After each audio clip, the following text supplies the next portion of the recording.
Okay. So very, very, very well played game by our team. Obviously, we were a very disciplined team. 37 yards in penalties, rushed for over 300 yards, and very minimal with turnovers. Took care of the football. We averaged, almost 8 yards a snap rushing the football. Obviously, Chuba was fantastic. Quarterback handled himself well.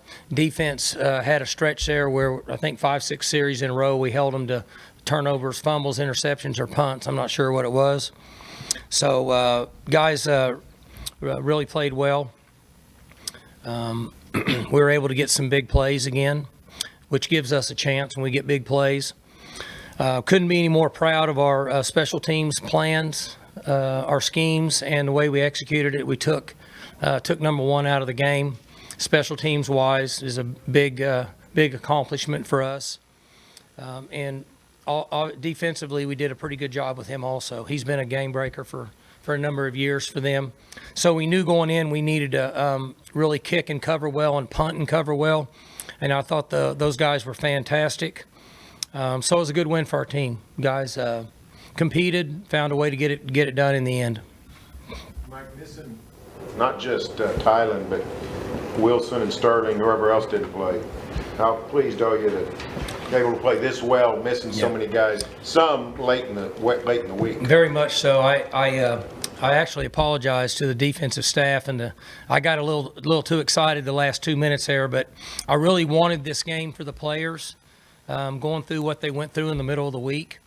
We talked a lot about our culture and staying the course, and then our coaching staff not change the plays, run what we run. Other guys can make plays.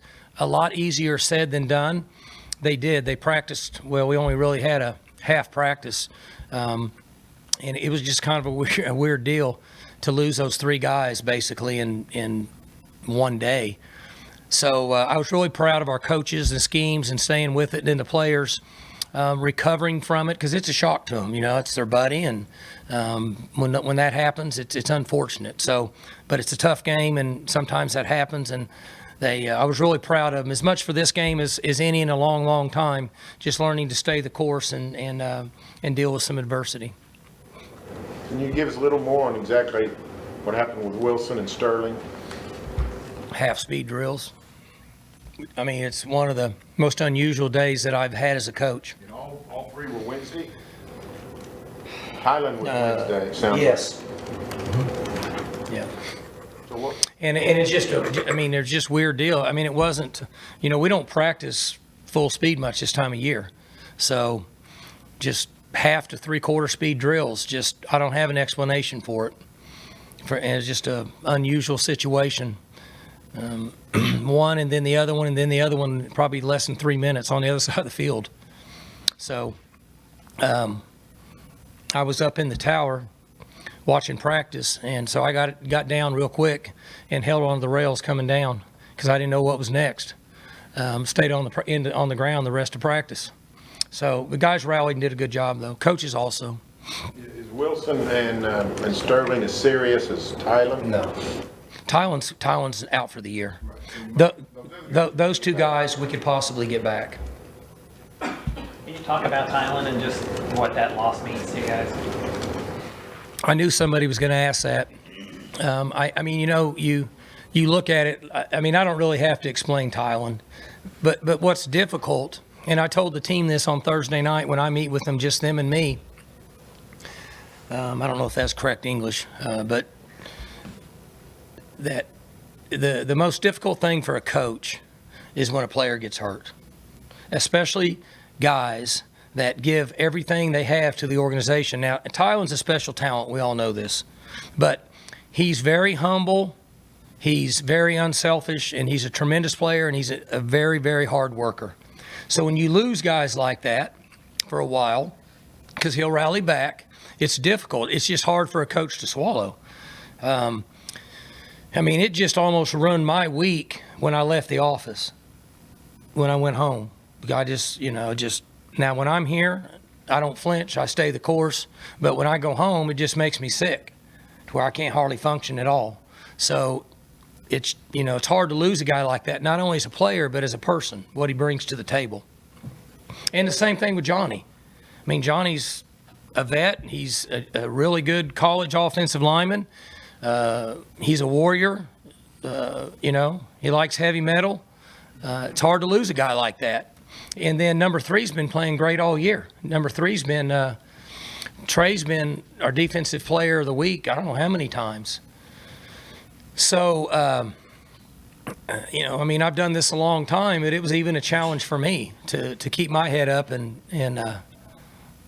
say it's going to be okay. But, the credit goes to the team. They understand. And then the coaches, the assistants did a good job by staying the course and instilling into players. Somebody else has to make plays. Have you ever had a day like that in practice before? Can't imagine. I tried to keep it a secret as much as I could just from my family, just so it wouldn't ruin their week. And it gets out about 2 days later. I start getting text messages in the morning when my kids are supposed to be in class. Tylen out, stray out. So I have to tell them the truth. I said, yes. Well, how does that happen? I don't know. So I have not, in however many years I've been coaching, I don't know, 29, 30, something like that, have seen a day like that. Very rare. You guys went through a pretty rough stretch there a couple weeks ago, and you guys came bowl eligible tonight. How big is it for you to keep that streak alive?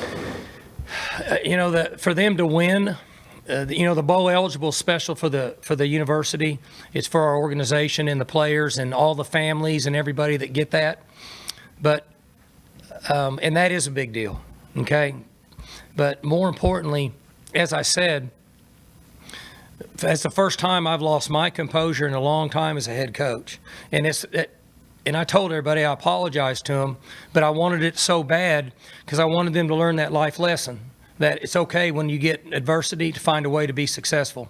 In the bowl, this makes it that much better. I didn't even remember that till somebody told me afterwards. I should have, but that's just not where my mind was at that time.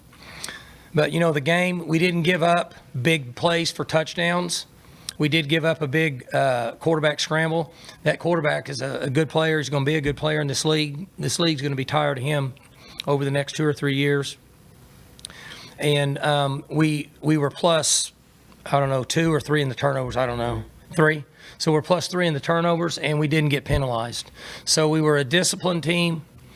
We were plus 3 in the turnovers, and we didn't give up big plays for touchdowns. And that's really been the key for most teams in this league this year, and particularly us. Mike, I'm a little bit in the dark. How'd you lose your composure in 2 minutes there? Well, on the sideline, I started calling defenses. And I haven't ever called defenses in my career in the last 2 minutes. And it was stuff that we didn't have. I was reflecting back to, do you remember when Lou Holtz called offense and defense both in 1976 in the Orange Bowl? Yeah. And that's first I started thinking about that, and I don't know why. I don't even know why I know that. But I started trying to call defenses, and one, I don't call defenses, and 2, we didn't have them. So I apologize. What you call? Well, they tried to, but we didn't have it. So I apologize to Joe, Bob, and Duffy, and Jim never listens to me. He just keeps going, which is pretty smart. So, but I got out of control because I wanted them to win so bad for all the reasons that we talked about over the last 5 minutes. Colby Harbell Peels had 2. Go ahead, Jenny. No, as good as Gary is with defense and them knowing obviously that Tylen wasn't part of your offense and just the chaos that might create for Chuba to do what he did, your offensive line to give him the opportunity to do what he did.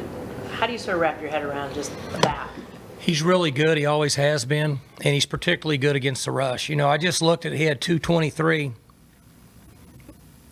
and I have a lot of respect for him. He and I are good buddies. Before the game, we almost think about siding up with each other every time because we enjoy each other's company so much. I don't know if anybody's ever rushed for 200 yards on him.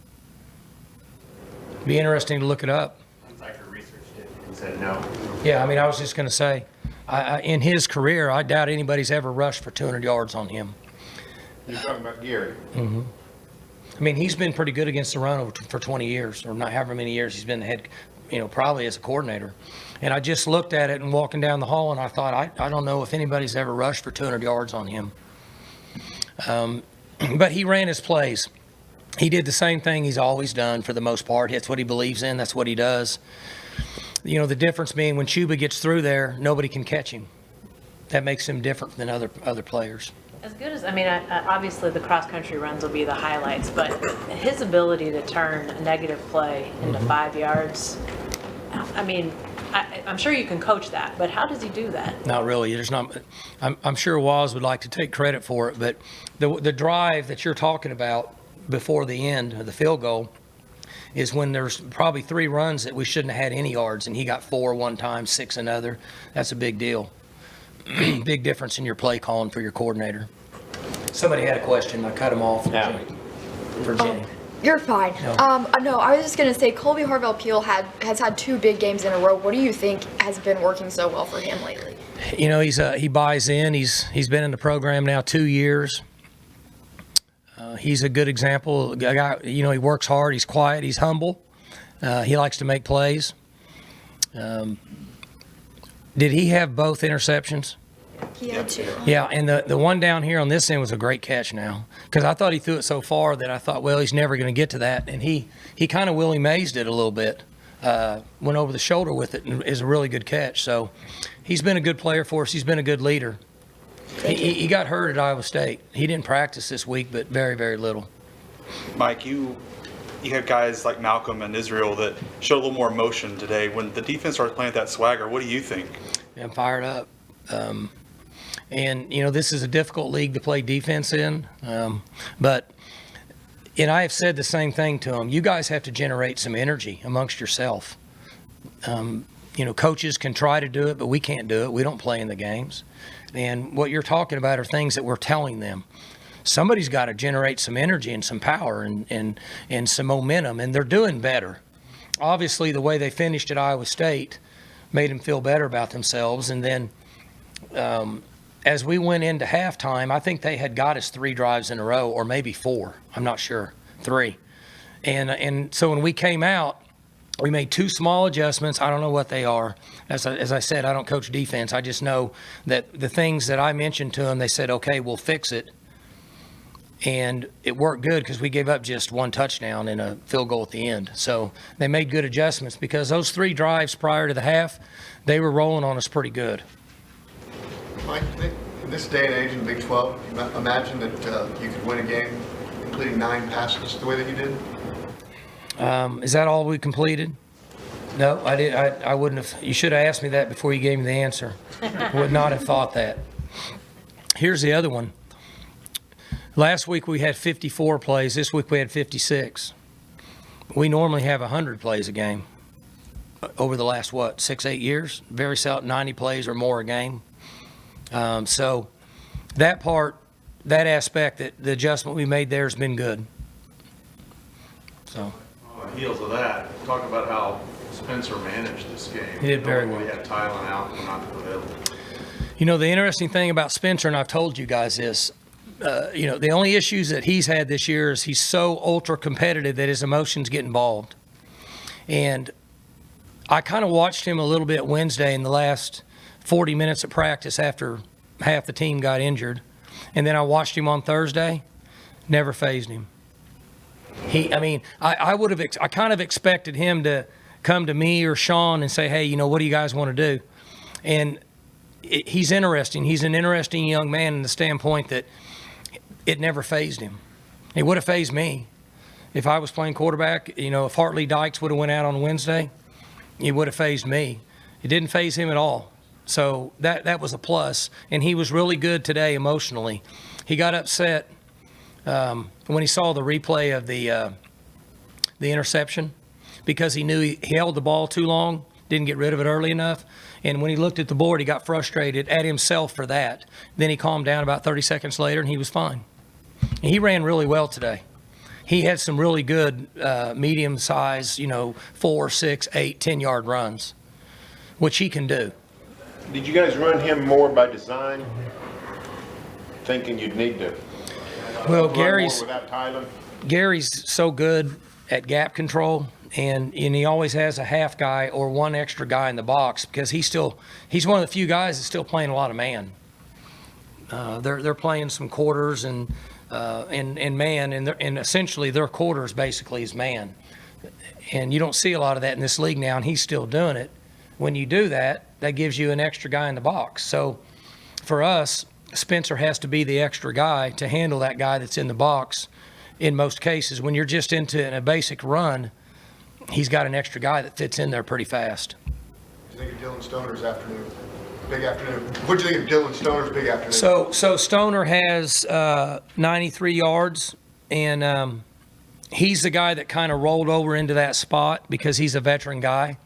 So that the Z responsibility got thrown on him at Wednesday or Thursday, basically.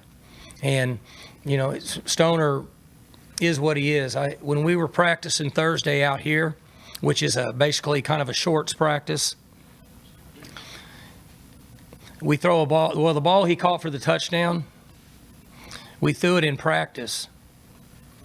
And he ran in the end zone, and he laid out and caught the ball with one hand on a Thursday practice. And I was sitting up there watching him, and I thought, you know, that's why that kid's special. Nobody lays out on Thursdays. He does. He doesn't care. And that's the kind of young man you have, and that's why he plays the way he plays. Last couple of questions for some young players coming in the back. Mike, what about your defensive line, your defensive front? You got good pressure on quarterback, and even if you weren't sacking him, it seemed like you were causing problems there. It's 2 weeks now that they've been better. And what you're saying is correct. Even though you don't sack him, we want to sack him, but just a matter of, you know, taking his eyes off downfield, pushing him around a little bit. Those young guys are getting better. We're doing a few things differently as we evolve defensively to where we think we need to go. We're not there, but we're changing a few things up, and they're getting a little more push. So they have played better. Yeah, with Tylen and Johnny and Trey, were they around today? Did you have them in the locker room, or? I saw Tylen. I don't think I saw Johnny, and I saw Trey. Trey was on the sidelines. I don't know where Johnny was, but Johnny's got a lower injury, and when you have those, they usually won't put him on the sideline because there's nowhere to run and hide when the play starts coming off. So we usually don't put him down there. I don't know where he was. He was probably up there at the concession stand, would be my guess. So, thanks, guys.